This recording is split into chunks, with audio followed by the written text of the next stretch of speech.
Malam di rumah tua Wijaya. Hujan mengguyur kota Banyuwarna dengan deras malam itu.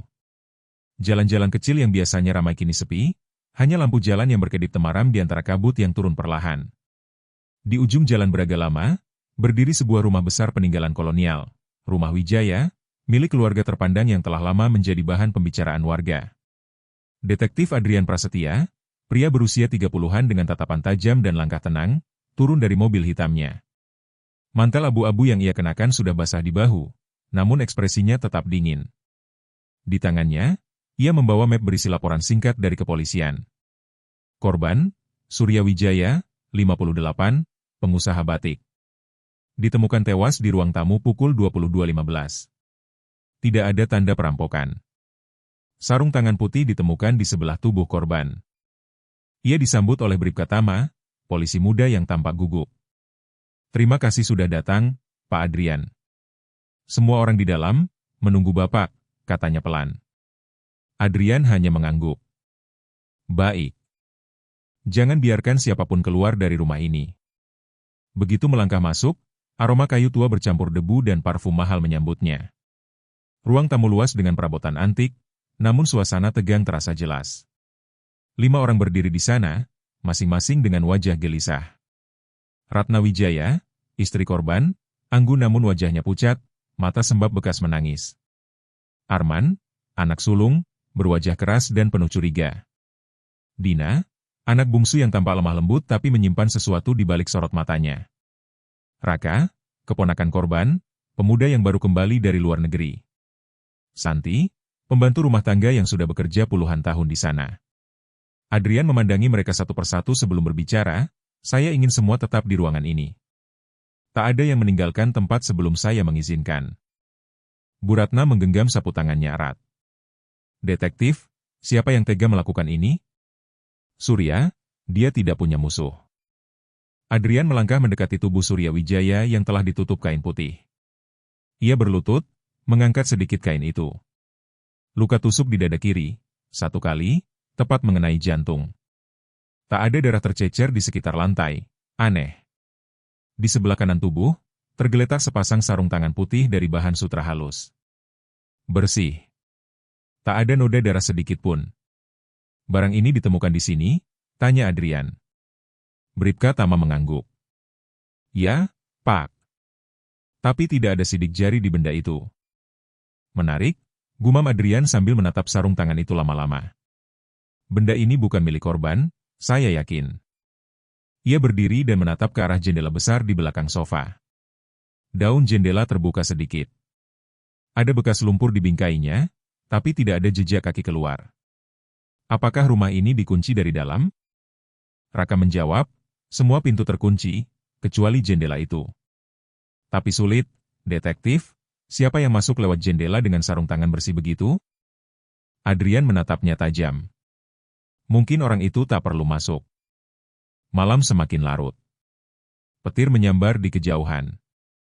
Adrian meminta semua menceritakan kegiatan mereka malam itu. Ratna mengaku berada di kamar membaca. Arman sedang di gudang batik di belakang rumah, memeriksa catatan keuangan. Dina menonton televisi di lantai 2. Raka baru pulang dari luar pukul 10 malam. Santi sedang mencuci piring di dapur. Namun satu hal membuat Adrian berhenti menulis catatannya, jam dinding besar di ruang tamu menunjukkan pukul 10 tepat, padahal seharusnya sudah lewat 11. "Jam ini rusak?" tanyanya. Santi menjawab pelan, "Tidak, Pak. Baru saja saya dengar bunyinya sebelum Tuan Surya ditemukan." Adrian mendekat, membuka kaca jam, dan menemukan jarum menitnya patah, seperti ditekan keras seseorang. "Menarik," ujarnya lirih. "Seolah waktu di rumah ini sengaja dihentikan." Ia lalu menoleh kepada semua orang. "Satu dari kalian tahu kenapa sarung tangan putih itu ada di sini? Mungkin benda itu hanya simbol, atau pesan tersembunyi dari pembunuh." Arman berdiri dengan marah. "Apa maksud Anda? Menuduh kami sekeluarga?" Adrian menatapnya tenang. "Saya tidak menuduh. Tapi saya percaya, pembunuhan ini bukan karena amarah. Ini direncanakan dengan indah." Suasana membeku. Hujan masih turun, menutupi bunyi langkah-langkah kecil di lorong belakang rumah, suara samar seseorang yang berjalan menjauh. Adrian menoleh cepat, tapi tak melihat siapapun. Ia tahu, permainan baru saja dimulai. Dan malam itu, di antara kilatan petir, ia berbisik pada dirinya sendiri. Sarung tangan putih, bukan sekadar benda. Ini adalah tanda dari seseorang yang ingin menunjukkan dirinya tanpa terlihat. Jejak di balik kain batik. Pagi menjelang di kota Banyuwarna, tapi langit masih kelabu. Hujan semalam menyisakan genangan air dan hawa lembab di halaman rumah Wijaya. Burung-burung yang biasa berkicau kini diam, seolah tahu ada sesuatu yang tak beres di rumah besar itu. Detektif Adrian Prasetya berdiri di teras depan, menatap hamparan taman yang masih basah. Di tangannya, secangkir kopi hitam mengepul, namun pikirannya melayang pada benda kecil yang kini menjadi pusat dugaannya, sarung tangan putih. Bersih, tanpa noda. Ditemukan di sebelah mayat Surya Wijaya. Sebuah tanda yang terlalu rapi untuk sebuah kebetulan. Bribka Tama menghampirinya sambil membawa map hasil olah TKP tambahan. Ini laporan dari laboratorium sementara, Pak. Tidak ada sidik jari di sarung tangan, tapi ada serat kain batik yang menempel di sela lipatannya. Batik? Alis Adrian terangkat. Iya, motifnya belum pasti, tapi warnanya, seperti motif lawas, warna sogan coklat tua. Adrian menatap taman itu lebih lama. Batik. Surya Wijaya adalah pengusaha batik terbesar di Banyuwarna, pemilik batik Wijaya Jaya, yang dikenal hingga ke luar negeri. Tapi kabarnya, bisnis itu sudah menurun sejak 2 tahun terakhir. Sebuah motif yang menempel di sarung tangan pembunuh, jelas bukan tanpa arti. Ia kembali ke dalam rumah. Semua anggota keluarga sudah berkumpul di ruang makan. Suasana hening, hanya bunyi sendok mengenai cangkir yang terdengar pelan. Adrian duduk di ujung meja, menatap satu persatu wajah mereka. Semalam, saya menemukan hal menarik, ujarnya perlahan. Sarung tangan putih itu memiliki serat batik di dalam lipatannya. Motif tua, sogan khas Banyuwarna. Arman langsung menimpali, batik sogan? Itu batik keluarga kami, hanya diproduksi untuk koleksi pribadi ayah. Jadi hanya keluarga yang punya akses ke sana? Tanya Adrian cepat. Arman menelan ludah. Ya. Tak dijual di pasaran. Senyum kecil muncul di sudut bibir Adrian. Menarik. Berarti pembunuhnya mengenal keluarga ini dengan sangat baik. Suasana kembali tegang. Dina menunduk, sementara Bu Ratna menatap kosong ke arah lukisan besar Surya yang tergantung di dinding. Lukisan itu memperlihatkan sang korban mengenakan kain batik sogan khas Banyuwarna, pola parang rusak yang elegan, simbol kekuasaan dan kehormatan. Bu Ratna, ujar Adrian pelan, bisakah saya melihat ruang kerja almarhum? Perempuan itu mengangguk lesu, memimpin Adrian dan Tama ke lantai 2. Ruang kerja Surya penuh dengan berkas keuangan, katalog batik, dan sebuah lemari kaca besar berisi gulungan kain batik tua. Di salah satu rak, Adrian menemukan sebuah map berdebu bertuliskan, Proyek Tanah Kalisari. Ia membuka map itu. Di dalamnya, ada salinan sertifikat tanah dan surat perjanjian antara Surya Wijaya dan seorang pria bernama Budi Santoso. Di pojok bawah, tertulis tanggal, 3 minggu lalu. Proyek Tanah Kalisari, gumam Adrian. Saya pernah dengar. Itu tanah milik warga yang dipermasalahkan karena rencana pabrik batik besar, bukan? Tama mengangguk cepat. Betul, Pak. Banyak warga menolak karena proyek itu akan menutup sumber air mereka. Tapi kabarnya, Tuan Surya tetap jalan terus.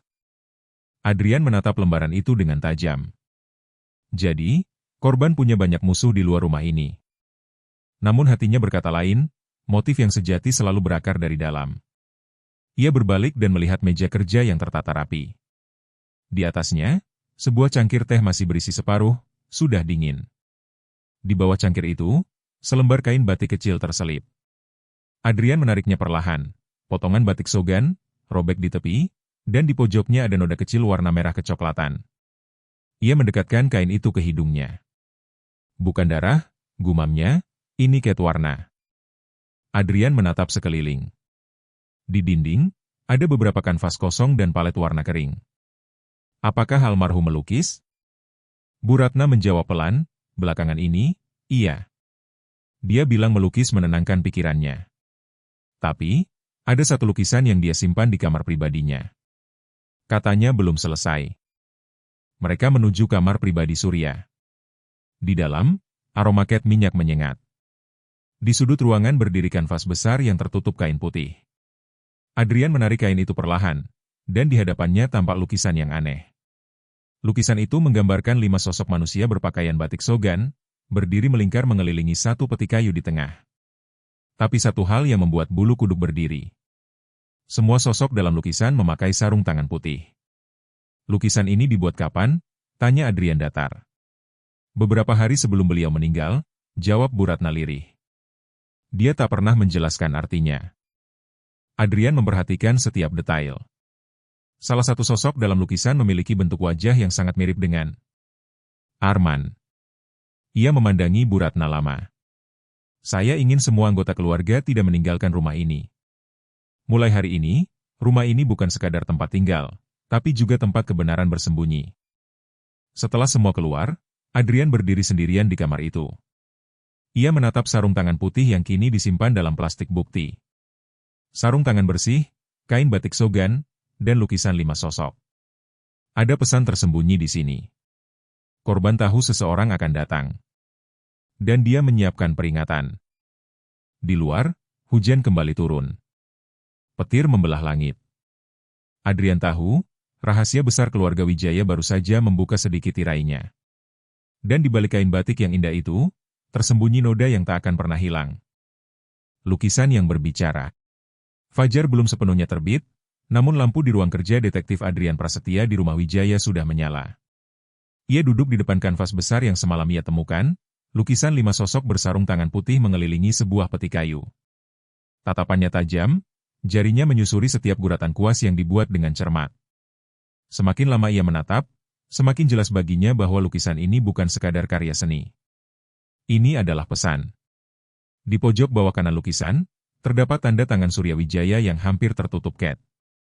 Tapi di bawahnya, Adrian menemukan coretan samar seperti simbol, 5 garis melengkung yang saling bersilang. Ia memicingkan mata, lalu membuka catatan dari laporan semalam.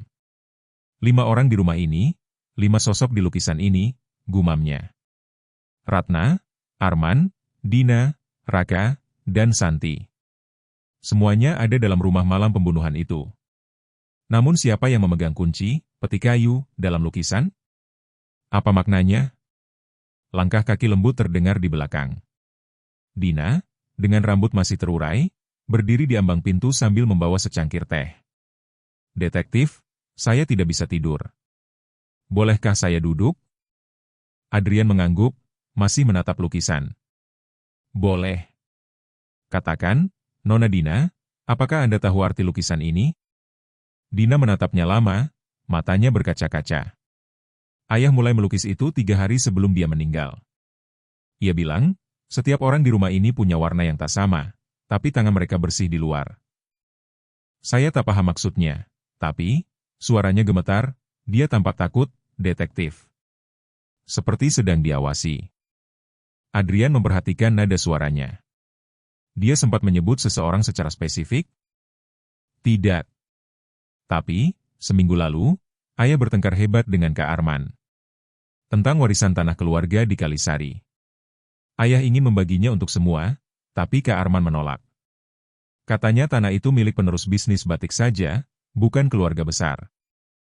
Adrian mengangguk pelan. Jadi, proyek batik dan tanah Kalisari bukan hanya urusan bisnis, tapi juga warisan. Ya, jawab Dina lirih. Tanah itu dulu milik kakek, dan di bawahnya katanya ada sumber air alami yang membuat warna batik Shogun keluarga kami begitu khas. Ayah selalu bilang, tanpa air itu, batik Wijaya akan kehilangan jiwanya. Adrian menatap lagi lukisan itu, 5 sosok bersarung tangan putih. Mungkin, sarung tangan itu melambangkan kepura-puraan kesucian. Mereka semua ingin tampak bersih, padahal tangan mereka kotor oleh keserakahan. Ia berdiri, menyalakan senter kecil dan menyinari permukaan lukisan dari samping. Lapisan cat ternyata tidak rata, ada bagian tertentu yang tampak menutupi sesuatu. Dengan hati-hati, ia mengambil pisau palet dan menggores sedikit bagian cat di tengah peti kayu yang tergambar. Lapisan cat tipis itu terkelupas, memperlihatkan tulisan samar di bawahnya. Yang menyentuh warisan dengan tangan putih, akan tenggelam dalam noda sendiri. Adrian menatap kalimat itu lama. Sebuah peringatan, katanya pelan. Mungkin ditulis oleh korban sebelum dia meninggal. Dina menutup mulutnya, menahan napas. Apa ayah tahu dia akan dibunuh? Mungkin tidak tahu kapan, jawab Adrian, tapi dia tahu siapa yang mampu melakukannya. Tiba-tiba, suara pintu terbanting keras dari arah bawah. Adrian dan Dina segera turun. Di ruang tamu, mereka menemukan Arman sedang berdebat sengit dengan Raka. Jangan pura-pura suci kau, teriak Arman. Kau pikir aku tidak tahu kau berusaha mengubah nama di surat warisan itu? Raka membalas dengan nada tinggi, kau yang tamak. Ayah Surya sudah menolak rencanamu menjual tanah Kalisari ke investor luar negeri. Adrian berjalan ke tengah ruangan. Cukup. Keduanya berhenti. Tatapan mereka seperti dua pisau yang siap menusuk. Adrian menatap Arman. Tuan Arman, apakah benar Anda ingin menjual tanah warisan? Arman menarik napas dalam. Aku hanya ingin menyelamatkan bisnis keluarga. Batik Wijaya hampir bangkrut. Tanah itu bisa jadi modal. Dan ayah Anda menolak karena tanah itu suci bagi keluarga, tambah Adrian tenang. Lalu ia mati sebelum sempat menandatangani perjanjian baru. Tepat saat semua orang di rumah sedang bersih, memakai sarung tangan putih. Arman menegang. Apa maksud Anda? Adrian mendekat, menatapnya lurus. Malam itu, tidak ada darah di sarung tangan putih, tapi ada serat batik Sogan, milik koleksi pribadi keluarga. Saya menemukan robekan kecil di ruang kerja korban, cocok dengan motif kain yang hanya digunakan untuk acara keluarga. Siapa yang baru mengenakan pakaian batik Sogan malam itu? Semua diam. Bu Ratna yang baru turun tangga menjawab lirih, hanya Arman. Dia baru pulang dari pertemuan dengan mitra bisnis dan masih mengenakan batik koleksi lama milik ayahnya. Arman menatap ibunya dengan mata melebar. Bu, Anda percaya pada omong kosong ini? Namun Adrian tak menjawab. Ia justru berjalan ke arah meja tamu dan menunjuk jam dinding besar yang rusak. Jarum jam rusak pada pukul 10 tepat, saat pembunuhan terjadi. Tapi bukan karena jatuh, jarum itu patah ditekan. Dengan sarung tangan sutra, tekanan itu tidak meninggalkan sidik jari. Dan hanya seseorang yang terbiasa memegang alat berat atau mesin yang tahu seberapa kuat menekan logam jam sampai patah. Ia menatap Arman dengan tajam. Anda punya bengkel batik cap di belakang rumah, bukan? Suara di ruangan seketika membeku. Arman tak menjawab. Napasnya berat, matanya berpindah antara Adrian dan ibunya. Sayang sekali, lanjut Adrian pelan, orang yang ingin tampak paling bersih, justru meninggalkan jejak paling jelas. Sarung tangan putih itu bukan untuk menutupi kejahatan, tapi untuk menghormati kematian. Anda ingin pembunuhan itu tampak seperti pesan simbolis, agar semua mengira ada makna besar di baliknya. Namun sebelum Adrian bisa melanjutkan, Bu Ratna berdiri. Cukup, detektif. Saya tahu Arman keras kepala, tapi dia bukan pembunuh. Suara perempuan itu tenang, tapi dingin. Kalau bukan dia, ujar Adrian pelan, maka hanya ada satu orang lain di rumah ini yang tahu arti lukisan itu lebih dari siapapun. Semua mata beralih padanya. Bu Ratna tersenyum samar, lalu berjalan ke arah lukisan di ruang atas yang masih terbuka tirainya. Suami saya selalu berlebihan dengan simbol, katanya pelan. Dia pikir seni bisa menyelamatkannya. Tapi yang tidak ia sadari, seni juga bisa membunuh. Adrian memandangnya dalam diam. Ia tahu, di balik kelembutan Ratna, ada rahasia lain yang belum terungkap sepenuhnya. Lukisan itu belum selesai berbicara, dan kisah keluarga Wijaya baru membuka babak kedua dari tragedi mereka. Sarung tangan putih bukan sekadar tanda bersih, gumam Adrian, tapi tanda siapa yang ingin terlihat tanpa tersentuh. Dan di luar, langit Banyuwarna kembali menggelap, seolah menyembunyikan sesuatu yang lebih besar dari sekadar perebutan harta, sesuatu yang berdarah. Bayangan di balik tirai. Sore hari di rumah Wijaya terasa lebih muram dari biasanya. Hujan gerimis turun pelan, menciptakan suara gemericik di atap seng tua. Detektif Adrian Prasetya berdiri di depan jendela besar lantai 2, menatap taman belakang yang kini tampak suram. Ia menatap ke arah tirai tebal ruang tamu yang masih bergoyang, meski angin nyaris tak berhembus. Bayangan di balik tirai itu semalam terlihat samar, seperti seseorang yang memperhatikan setiap langkahnya dari kegelapan. Dan firasatnya jarang salah. Penyelidikan sudah mulai condong ke arah Arman, anak sulung yang keras kepala dan terobsesi pada warisan tanah Kalisari. Tapi sesuatu dalam hati Adrian berkata, terlalu mudah. Semua petunjuk yang muncul terasa terlalu rapi, seolah ada tangan lain yang menuntun arah penyelidikannya. Ia memutuskan untuk kembali memeriksa ruang pribadi Bu Ratna Wijaya, ruang yang sejak awal malam tragedi belum sempat disentuh polisi karena alasan privasi keluarga. Adrian percaya, jika Surya Wijaya menyembunyikan sesuatu, maka istrinya pasti tahu, atau bahkan melanjutkannya. Ruang pribadi Bu Ratna terletak di sisi barat rumah, menghadap langsung ke taman. Begitu pintu dibuka, aroma melati dan kayu gaharu menyambutnya. Ruangan itu tertata rapi, terlalu rapi untuk rumah yang sedang dilanda duka. Di atas meja rias, berjejer foto-foto lama keluarga, Surya muda bersama Ratna, bayi Arman dan Dina, hingga foto keluarga besar di kebun batik mereka di Kalisari. Namun di antara foto-foto itu, Adrian menemukan satu bingkai kosong, bekas foto yang diambil. Ia menatap bingkai itu lama, lalu membuka lacinya satu persatu. Di laci ketiga, tersembunyi kotak perhiasan kayu jati. Isinya bukan kalung atau cincin, melainkan amplop-amplop coklat berisi surat lama. Tinta di beberapa surat sudah pudar, tapi nama di salah satunya masih bisa terbaca. Kepada Ratna, dari Dimas. Adrian mengernyit. Nama itu tidak muncul dalam silsilah keluarga Wijaya. Ia membaca isi surat yang ditulis dengan tangan halus. Ratna, kau tahu rahasia keluarga ini lebih kotor dari batik yang pernah kita warnai. Jika Surya terus bermain dengan tanah Kalisari, sumber itu akan rusak, dan kita kehilangan segalanya. Aku akan datang membawa bukti. Tapi jika aku hilang sebelum itu terjadi, simpan surat ini. Jangan biarkan dia menutup kebenaran. Tanggal surat itu, 25 tahun lalu. Detak jam di dinding terdengar semakin keras di telinga Adrian. Ia membuka amplop lain. Foto tua jatuh dari dalamnya. Foto seorang pria berusia sekitar 30-an berdiri di samping Surya Wijaya muda, di depan pabrik batik pertama mereka. Di belakang foto, tertulis, Dimas Hartono, sahabat dan rekan awal batik Wijaya. Tapi catatan di arsip kota yang Adrian lihat pagi tadi menyebut, Dimas Hartono hilang secara misterius tahun 2000. Tidak pernah ditemukan. Dan kini, surat-suratnya justru tersimpan di kamar Ratna. Detektif Adrian? Suara lembut memecah keheningan. Bu Ratna berdiri di ambang pintu, wajahnya tenang namun matanya menyiratkan kewaspadaan. Maaf, saya masuk tanpa izin, kata Adrian tanpa menoleh. Saya hanya ingin tahu mengapa surat-surat ini tidak pernah Anda tunjukkan pada polisi. Ratna melangkah pelan mendekat. Itu surat lama. Tidak ada hubungannya dengan kematian suami saya. Adrian menatapnya lurus. Justru sebaliknya. Dimas Hartono adalah rekan pertama suami Anda, dan ia hilang setelah berselisih soal sumber air di tanah Kalisari. 25 tahun kemudian, suami Anda dibunuh karena tanah yang sama. Apakah Anda benar-benar yakin tak ada hubungan? Bu Ratna tak menjawab. Tangannya menggenggam ujung selendang melatinya dengan gemetar halus. Adrian melanjutkan, surat ini menyebut, rahasia keluarga ini lebih kotor dari batik yang pernah kita warnai. Maksudnya apa? Apakah Anda tahu sesuatu yang disembunyikan Surya? Ratna menarik napas dalam.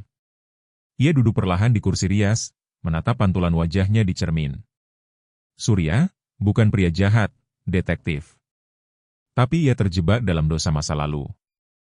Ia menatap Adrian melalui pantulan cermin. Sumber air di tanah Kalisari, bukan milik keluarga kami. Itu milik warga. Dulu, Surya dan Dimas berencana membangun pabrik bersama. Tapi ketika Dimas menolak merusak mata air, Surya, ia terdiam, suaranya gemetar, Surya menyingkirkannya. Adrian menatapnya tajam. Menyingkirkannya? Maksud Anda, membunuh? Tidak ada bukti, jawab Ratna cepat, tapi malam Dimas hilang, Surya pulang dengan tangan berlumur ketsogan. Dia bilang tangannya terkena warna batik, tapi saya tahu itu darah. Sejak hari itu, ia selalu memakai sarung tangan putih setiap kali bekerja di ruang batik pribadinya. Ia bilang tangannya kotor dan tak layak dilihat. Adrian menegakkan tubuhnya. Jadi sarung tangan putih adalah simbol penyesalan Surya? Ratna menunduk, air mata menetes di pipinya. Ya. Tapi siapapun yang membunuhnya semalam, menggunakan simbol itu untuk mempermalukannya. Tiba-tiba, suara langkah kaki cepat terdengar dari koridor. Raka muncul tergesa-gesa. Bu Ratna. Polisi menemukan sesuatu di gudang belakang. Adrian segera mengikuti. Di gudang batik lama, para petugas tengah membersihkan tumpukan kain usang. Di bawahnya, mereka menemukan peti kayu tua, sama seperti yang tergambar di lukisan Surya. Peti itu terkunci. Adrian memecahkan gemboknya dengan linggis kecil. Bau lembab menyengat menyeruak begitu tutup dibuka. Di dalamnya, bukan harta atau dokumen, melainkan selembar kain batik sogan dengan noda gelap yang sudah mengering. Di pojoknya, terukir huruf DH dengan benang putih. Ratna menutup mulutnya. Dimas Hartono. Adrian menatap kain itu lama. Ini bukan sekadar batik. Ini pengakuan. Surya menyimpan bukti kejahatannya sendiri. Ia menoleh pada Ratna. Dan Anda tahu, bukan? Anda tahu sejak dulu bahwa Dimas tidak pernah pergi. Ratna terisak, akhirnya berlutut di depan peti itu. Saya hanya ingin melindungi anak-anak saya. Saya pikir kalau rahasia itu ikut mati dengan Surya, semuanya akan berakhir. Adrian berdiri diam, menatap pemandangan itu dengan ekspresi datar namun matanya penuh pertanyaan. Sayangnya, katanya pelan, masa lalu tak pernah mati, Bu Ratna. Ia hanya bersembunyi di balik tirai yang tampak bersih. Petir menyambar di luar rumah. Tirai besar di ruang tamu bergetar karena hembusan angin, dan sesaat, bayangan seseorang tampak bergerak di baliknya. Adrian menoleh cepat, namun ketika ia berlari ke bawah, tak ada siapapun di sana.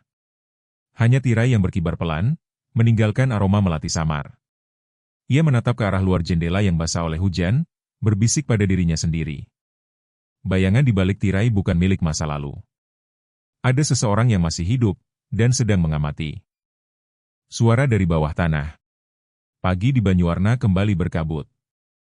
Rumah Wijaya berdiri diam di tengah hawa lembab yang membawa aroma tanah dan air sungai. Namun hari itu, Detektif Adrian Prasetya tak lagi fokus pada rumah besar itu. Ia berdiri di depan bangunan tua di belakang rumah, pabrik batik pertama keluarga Wijaya, tempat sejarah kelam dimulai. Bangunan itu nyaris roboh. Atapnya berlubang, dindingnya berlumut. Tapi bagi Adrian, tempat ini menyimpan jawaban yang tak bisa ditemukan di ruang tamu atau di balik tirai melati. Ia berjalan masuk perlahan, ditemani Bribka Tama dan 2 petugas kepolisian. Bau lilin batik yang melekat selama puluhan tahun masih terasa di udara, bercampur bau besi berkarat dari peralatan tua. Di tengah ruangan, tampak tungku tua tempat lilin batik dulu dipanaskan. Di sampingnya ada meja kayu panjang, di mana ket sogan kering menempel seperti bekas luka lama. Pak, ini laporan sementara, ujar Tama sambil menyerahkan berkas. Dari hasil pengukuran tanah, ada rongga di bawah bagian timur bangunan. Seperti ruang tambahan yang tertutup. Adrian menatapnya tajam. Ruang bawah tanah? Tama mengangguk. Mungkin. Tapi tidak tercatat di denah bangunan. Mereka mulai menggali di titik yang ditunjukkan alat pendeteksi. Beberapa jam kemudian, suara logam beradu terdengar, cangkul petugas mengenai pintu besi tua yang tertimbun tanah dan debu. Di pintu itu terukir simbol 5 garis melengkung yang sama seperti di lukisan Surya Wijaya. Adrian menelusuri ukiran itu dengan jari. 5 garis, 5 orang yang menyembunyikan dosa. Ia memberi isyarat. Buka perlahan. Begitu pintu dibuka, udara dingin menyergap keluar. Mereka menuruni tangga sempit berlapis batu. Lampu senter menyoroti dinding-dinding lembab dengan bercak sogan kecoklatan, warna khas batik yang ternyata melekat hingga ke ruang bawah tanah ini. Di ujung lorong, ada ruangan kecil. Dindingnya dipenuhi rak kayu berisi gulungan kain batik lama, catatan keuangan, dan foto-foto keluarga Wijaya generasi pertama. Namun satu benda menarik perhatian Adrian, peti logam kecil berkarat, di atasnya terdapat cap tangan putih yang mulai pudar. Ia membuka peti itu dengan hati-hati. Di dalamnya, terdapat sebuah buku catatan kulit tua, terikat dengan benang hitam. Di halaman pertama tertulis nama. Dimas Hartono. Adrian membuka lembar demi lembar. Tulisan di dalamnya rapi, tapi penuh kemarahan yang tertahan. Surya mengkhianatiku.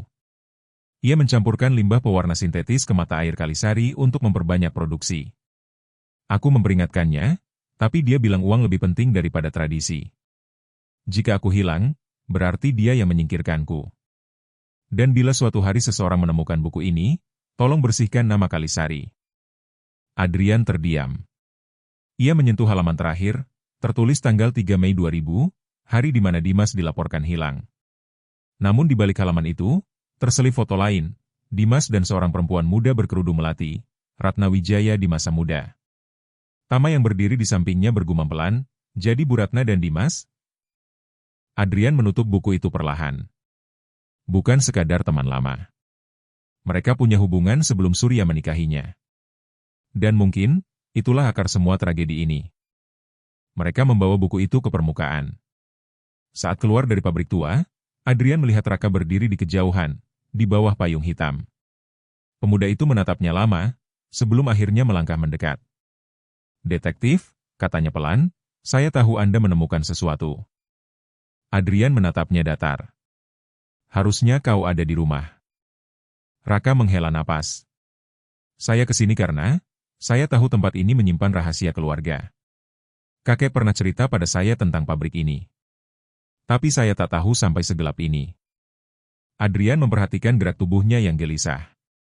"Kau tahu lebih banyak dari yang kau akui, bukan?" Raka menunduk. "Saya hanya tahu satu hal. Malam sebelum Paman Surya meninggal, saya mendengar Ibu Ratna dan Arman bertengkar di ruang tamu. Saya tidak sengaja mendengar dari balik tangga." Ia berhenti sejenak, suaranya menurun. Bu Ratna menuduh Arman ingin membuka kembali ruang bawah tanah untuk mencari sesuatu. Arman marah dan berkata, "Kalau ibu tidak mau menyerahkan kuncinya, biar saya ambil dengan cara saya sendiri."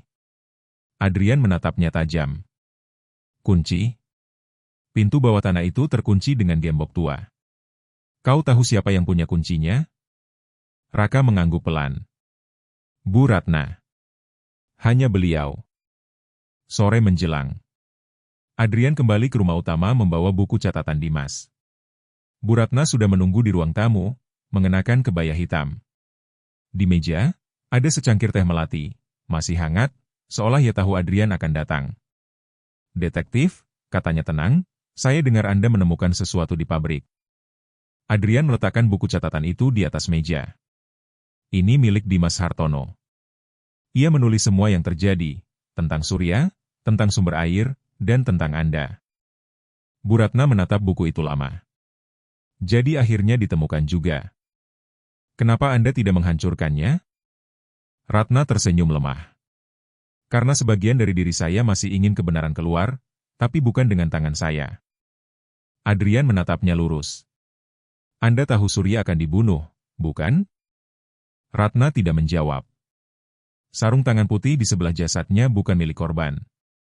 Itu milik seseorang yang tahu simbol itu, seseorang yang ingin menyelesaikan dosa keluarga ini dengan caranya sendiri. Ia menatap langsung ke mata Ratna. "Apakah Anda memberikan sarung tangan itu pada pelaku?" Ratna menarik napas panjang. "Saya hanya ingin segalanya berakhir. Tapi saya tidak menyuruh siapapun membunuh." "Namun Anda tahu siapa yang melakukannya?" tekan Adrian pelan. Air mata perlahan mengalir di pipinya.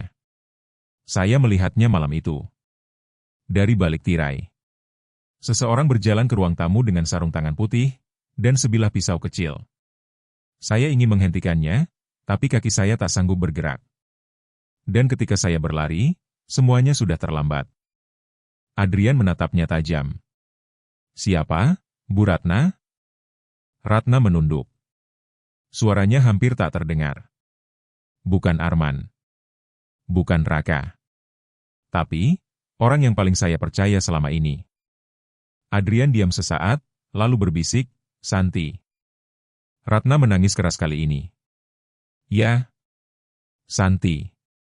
Dia yang tahu semua rahasia. Dia tahu tentang Dimas, tentang Surya, tentang segalanya. Dulu, Dimas disembunyikan oleh Santi sebelum dia menghilang. Dan saya kira Dimas sudah mati. Tapi ternyata, ia hanya dibungkam." Adrian berdiri perlahan, pandangannya menerawang ke arah jendela di mana tirai bergoyang pelan oleh angin sore. Jadi bayangan di balik tirai itu, bukan hantu masa lalu. Itu Santi. Dia menyelesaikan warisan kebusukan yang dimulai 25 tahun lalu. Namun sebelum Adrian sempat bertanya lebih lanjut, suara kaca pecah terdengar dari dapur. Mereka berlari ke sana, dan menemukan pintu belakang rumah terbuka lebar. Di tanah basah, terdapat jejak sepatu kecil yang menuju arah hutan di belakang pabrik batik. Adrian menatapnya tanpa berkata. Ia tahu permainan ini belum selesai. Dan suara samar dari kejauhan, seperti dentingan logam dari bawah tanah, membuatnya yakin bahwa masa lalu keluarga Wijaya baru saja bangkit kembali. Suara dari bawah tanah bukan sekadar gema, gumam Adrian, itu panggilan dari dosa yang belum selesai. Darah di balik warisan. Malah menurunkan kabut tebal di atas Banyuwarna. Lampu-lampu di rumah Wijaya berkelip seperti bintang tua yang hampir padam. Di ruang kerjanya yang berantakan, Detektif Adrian Prasetya menatap catatan dari ruang bawah tanah pabrik, tulisan tangan Dimas Hartono yang mengungkap skandal besar, pencemaran mata air Kalisari, perebutan warisan, dan pengkhianatan yang melibatkan darah keluarga sendiri. Namun satu nama kini terus menggaung di kepalanya. Santi, asisten rumah tangga yang selama ini tampak setia, lembut, bahkan nyaris tak terlihat. Dialah sosok yang diam-diam menjadi bayangan bagi keluarga Wijaya. Bribka Tama masuk membawa laporan. Kami temukan jejak kaki kecil itu berakhir di pondok tua dekat sungai, Pak. Tapi rumahnya kosong. Adrian menatapnya tajam. Kosong bukan berarti ditinggalkan. Kadang, seseorang pergi hanya untuk kembali. Pagi berikutnya, Adrian mendatangi pondok itu. Pondok sederhana dengan dinding papan rapuh, di belakangnya mengalir sungai kecil yang dahulu menjadi sumber air Kalisari. Di dalam pondok, bau tanah lembab bercampur aroma kayu terbakar. Di meja reot, tergeletak potongan kain batik setengah jadi dengan motif 5 lengkung, motif yang sama seperti simbol pada lukisan dan peti logam. Ia memperhatikan kain itu dengan seksama. Warna biru sogan di tengahnya tampak lebih segar, seperti baru dibuat. Adrian menyadari sesuatu. Di bagian bawah kain, ada jejak darah kecil yang membentuk pola tak beraturan. Ia mengelus kain itu perlahan. Darah di balik warisan, gumamnya pelan, jadi ini bukan sekadar motif. Dari balik pintu, terdengar langkah ringan. Saya tahu Anda akan datang, detektif. Suara itu tenang tapi getir. Santi muncul dari balik dinding, mengenakan jaket tua dan sarung tangan putih di tangannya. Namun kali ini, sarung tangan itu sudah ternoda merah kecoklatan. Adrian berdiri tegak. Saya tidak ingin menuduh tanpa mendengar dari Anda. Tapi semua jejak mengarah ke satu orang, Anda. Santi tersenyum lemah. Mungkin karena saya yang paling lama di rumah itu. Saya tahu segalanya, lebih dari yang mereka pikir. Ia duduk di kursi reot dan menatap sungai di luar jendela. Dimas Hartono, bukan sekadar pekerja batik. Ia ayah kandung Raka. Adrian terdiam. Kalimat itu mengguncang logikanya. Surya tahu, tapi menutupinya demi menjaga nama keluarga. Ratna memilih diam.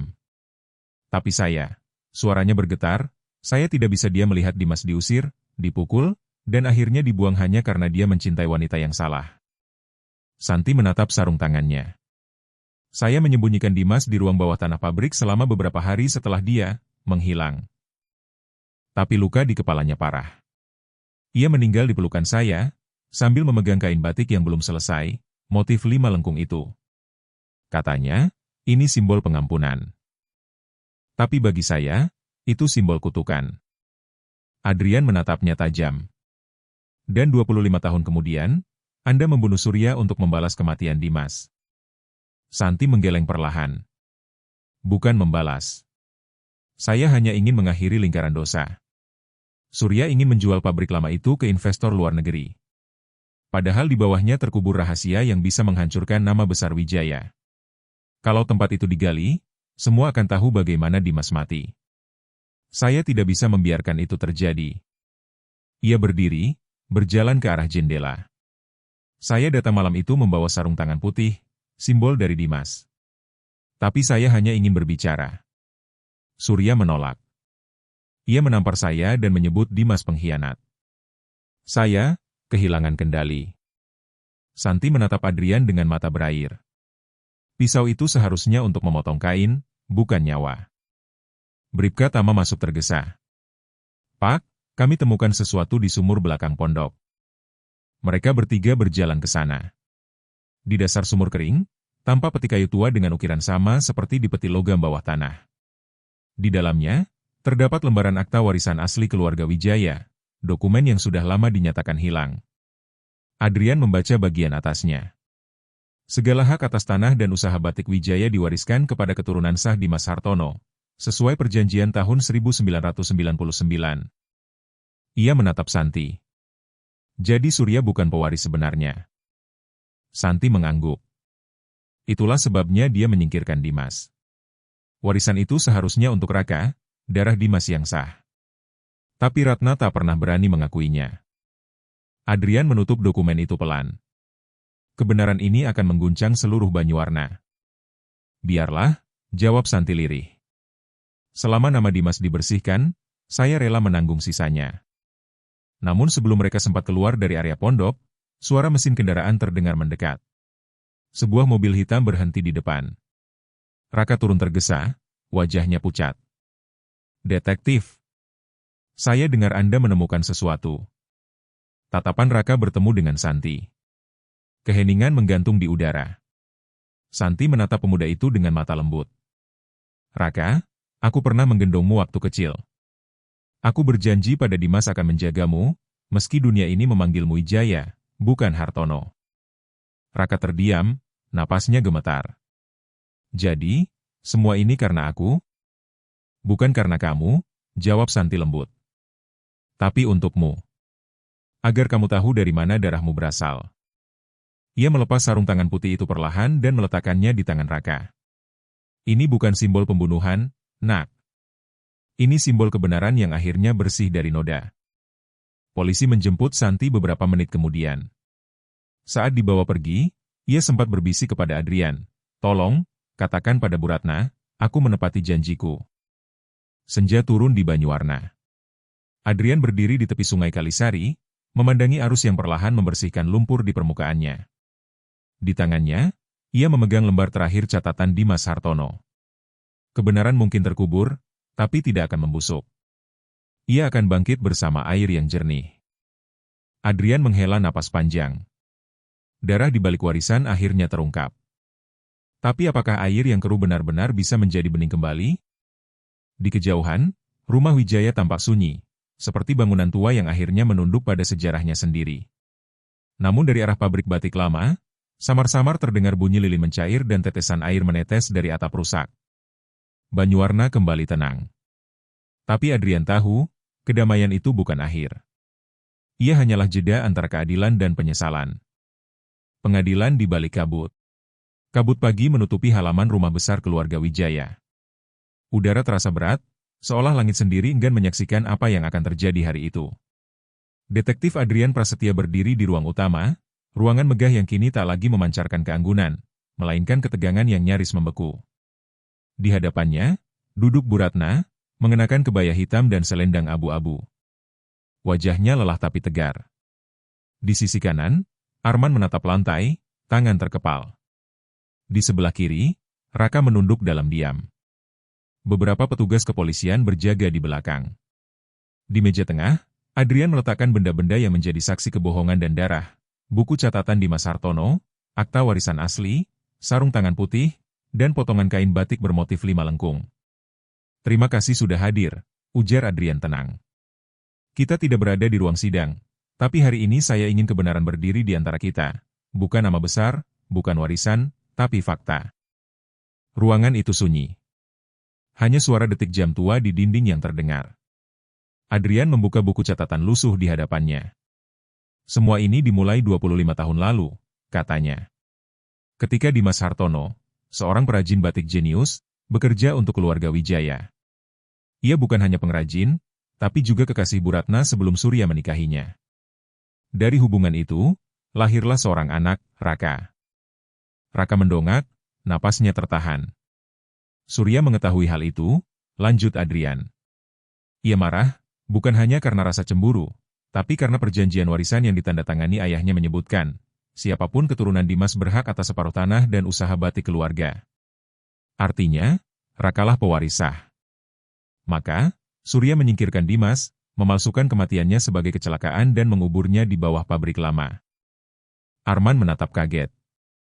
Itu tidak mungkin. Ayah saya bukan pembunuh. Adrian menatapnya dingin. Bukan dia yang melakukannya langsung, tapi ia yang memerintah. Dan seseorang di rumah ini tahu semuanya sejak awal.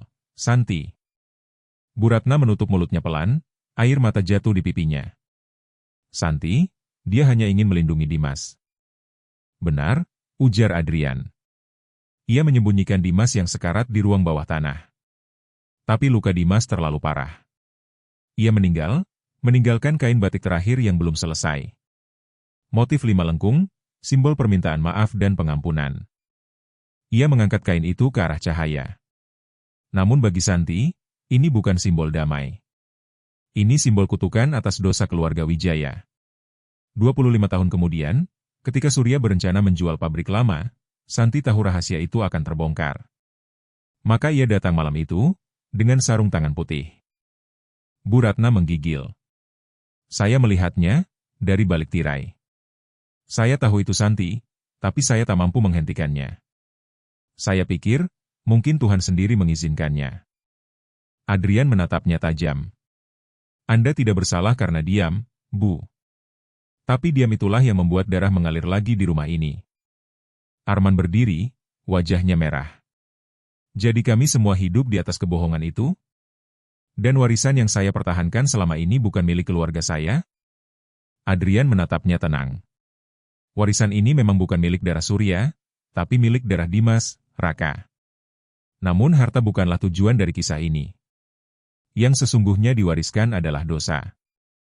Ia melangkah ke jendela, membuka tirai. Kabut di luar menipis, menampakkan pabrik tua di kejauhan. Dosa itu tidak lenyap, lanjut Adrian lirih. Ia hanya menunggu waktu untuk muncul kembali. Santi adalah tangan yang mengeksekusi, tapi bukan satu-satunya yang bersalah. Semua yang tahu dan memilih diam, turut menyalakan lilin kebencian itu. Bu Ratna berdiri perlahan. Saya siap menanggung akibatnya, detektif. Saya akan memberi kesaksian tentang masa lalu, tentang Dimas, dan tentang kebohongan yang saya lindungi. Adrian menatapnya dengan empati. Langkah itu akan memulihkan nama Dimas, dan mungkin, membersihkan nama keluarga Anda juga. Raka menatap ibunya, air matanya jatuh. Ibu, kenapa tidak pernah bilang dari dulu? Bu Ratna tersenyum pahit. Karena cinta bisa berubah jadi penjara, Nak. Dan penjara itu baru terbuka ketika darah menuntut kebenaran. Beberapa jam kemudian, polisi membawa Santi ke rumah Wijaya untuk konfrontasi terakhir. Ia dibawa masuk dengan tangan diborgol, tapi wajahnya tenang. Saat melihat Bu Ratna, ia menunduk hormat. Maafkan saya, Bu. Saya hanya ingin menyelesaikan yang tidak pernah Ibu mulai. Ratna menggenggam tangan Santi erat. Saya yang seharusnya minta maaf.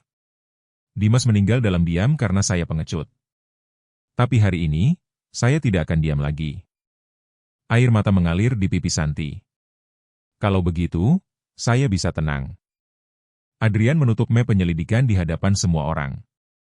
Kebenaran sudah jelas.